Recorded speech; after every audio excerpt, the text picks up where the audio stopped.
বয়স এখনো 18 পূর্ণ হয়নি। ব্রাজিলের ফুটবলের ভবিষ্যৎ বলা হচ্ছে তাকে।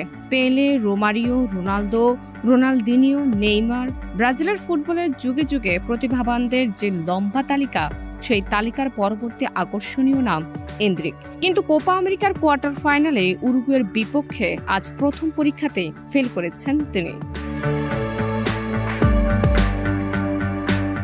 ব্রাজিলের জার্সিতে এটা ছিল এন্দ্রিকের 10ম ম্যাচ। এর আগে খেলা 9 ম্যাচেই মাঠে নেমেছেন বদলি হিসেবে। সব মিলিয়ে খেলেছেন 118 মিনিট। উরুগুয়ের বিপক্ষে ভিনিসিয়াস জুনিয়র নিষেধাজ্ঞার কারণে না থাকায় এন্দ্রিককে শুরুর একাদশে খেলান কোচ দরিপাল জুনিয়র। পুরো 90 মিনিট খেলেও ম্যাচে কোনো প্রভাবই রাখতে পারেননি এন্দ্রিক। ব্রাজিলের ফুটবলের ভবিষ্যৎ আজ মাঠে ছিলেন কিনা সেটাই যেন বোঝা যাচ্ছিল না। এখন পর্যন্ত ব্রাজিলের হয়ে 3 গোল করা এন্দ্রিক উরুগুয়ের বিপক্ষে লক্ষ্যভেদ তো করতেই পারেননি, মনে রাখার মতো কোনো মুভও নেই তার।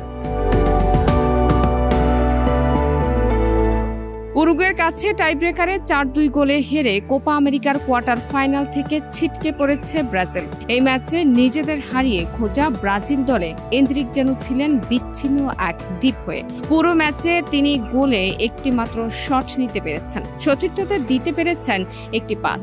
রিয়াল মাদ্রিদের সঙ্গে এরই মধ্যে চুক্তি করে ফেলেছেন পালমেইরাসের স্ট্রাইকার। 21 জুলাই 18 বছর পূর্ণ হলেই স্পেনের ক্লাবটির জার্সিতে খেলতে পারবেন। রিয়ালের জার্সি গায়ে তোলার আগে যুক্তরাষ্ট্রে আজ ভুলে যাওয়ার মতো একটি সন্ধ্যায় কাটালেন এন্দ্রিক।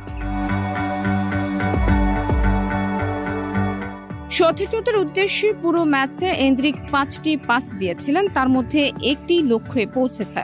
সেটাও তিনি দিয়েছিলেন ম্যাচ শুরু করার কিক থেকে। আর ম্যাচে একমাত্র যে শটটি তিনি গোলে নিতে পেরেছেন সেটিও 83 মিনিটে। যে শট ঠেকাতে উরুগুয়ের গোলকিপার রোচেতের কোনো সমস্যাই পড়তে হয়নি। ম্যাচে মাত্র 24 বারই বল স্পর্শ করতে পেরেছেন এন্দ্রিক, যার মধ্যে 15 বারই তিনি বল হারিয়েছেন। 14টি দ্বৈরথের মধ্যে মাত্র 4টি জিততে পেরেছেন। তাকে যে খুব বেশি ফাউল করেছেন উরুগুয়ের খেলোয়াড়েরা তাও নয়।